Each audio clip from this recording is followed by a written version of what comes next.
Hello, everyone. I am about to break my positivity streak, and I'm about to break it pretty intensely, and it pains me to tell you that I am doing it with my review of the new Firestarter movie.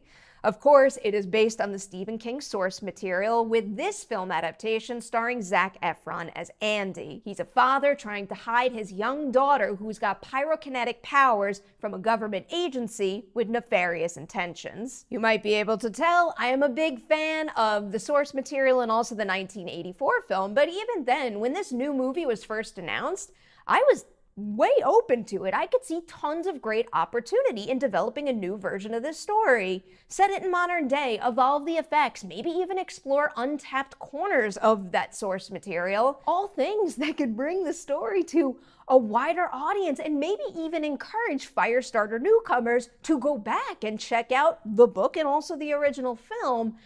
But ultimately, with what we got here, and this feels like a little bit of a harsh thing to say, but I am kind of hoping that no one discovers Firestarter this particular way, because this movie just felt like such a hollow reimagining to me. There's really no other way to put it. I just felt next to nothing watching this new Firestarter movie. And I know what I'm about to say wasn't the intention, but to me at least, it felt like the high concept was being prioritized over the characters and their connections with one another. And again, I know that that was not deliberate, but I think it wound up being inevitable due to a couple of pretty major issues that I found in this adaptation. First, it's on the thin side. This movie is only about an hour and a half long, and they're just not able to firmly establish much of anything well enough in that amount of time.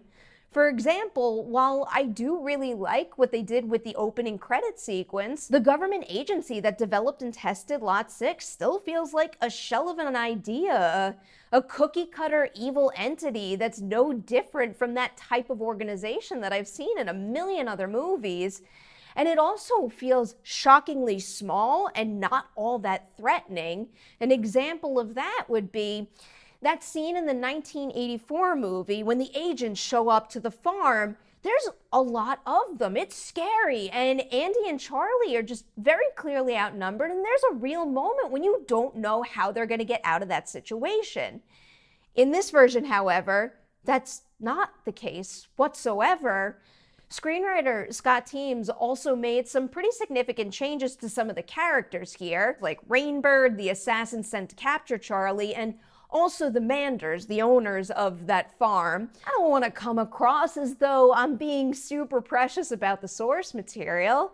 I mean, I do love it, but I'm also always open to the idea of evolving it or finding new ways to make it even stronger. These changes, however, they don't quite work. And I don't necessarily think that they're bad ideas. In fact, the changes to Rainbird in particular showed great promise.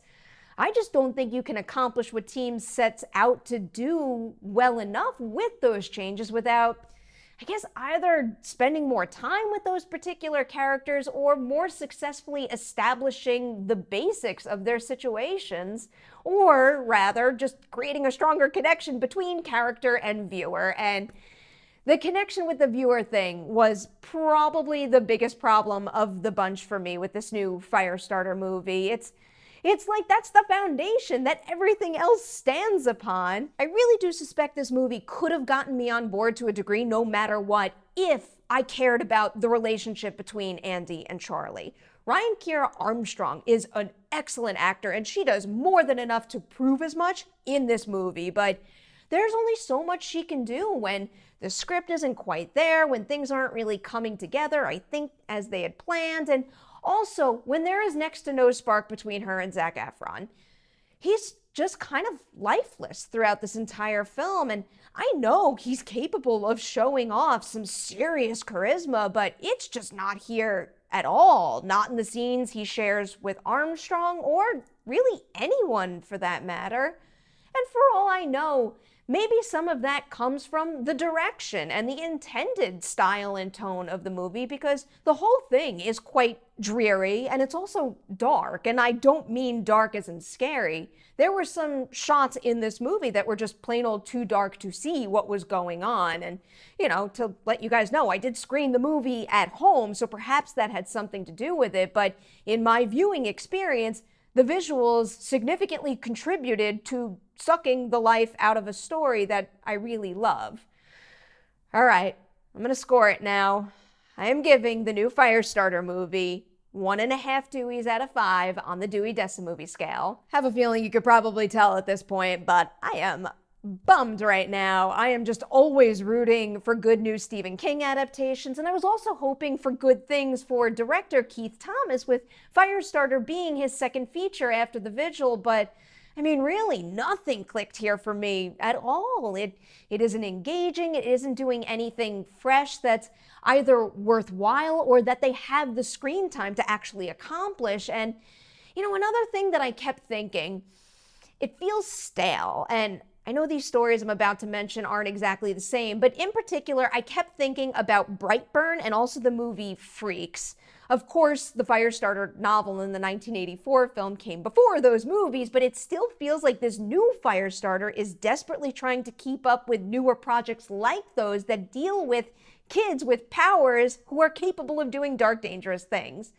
I don't know, maybe go watch or even rewatch one of those movies that I just mentioned instead of this new Firestarter film. Man, that hurts to say, but I gotta be honest with you. That is where I stand on the new Firestarter movie. If you check it out, please hit that comment section below. I would love to know what you think about it as well. Before I leave you, Patreon shout-out time. A big thank you is going out to Caleb, Javier, Arturo, Matthew, Neil, and Kavi. All key members of the Slack community right there. You all know how much I love chatting with you, how much I love having you part of this team. Thank you, thank you, thank you. I can never say thank you enough to you guys. All right, yet another big thank you to anybody out there watching this review. Please like and share it before you leave, and stay tuned. More on the way very, very soon.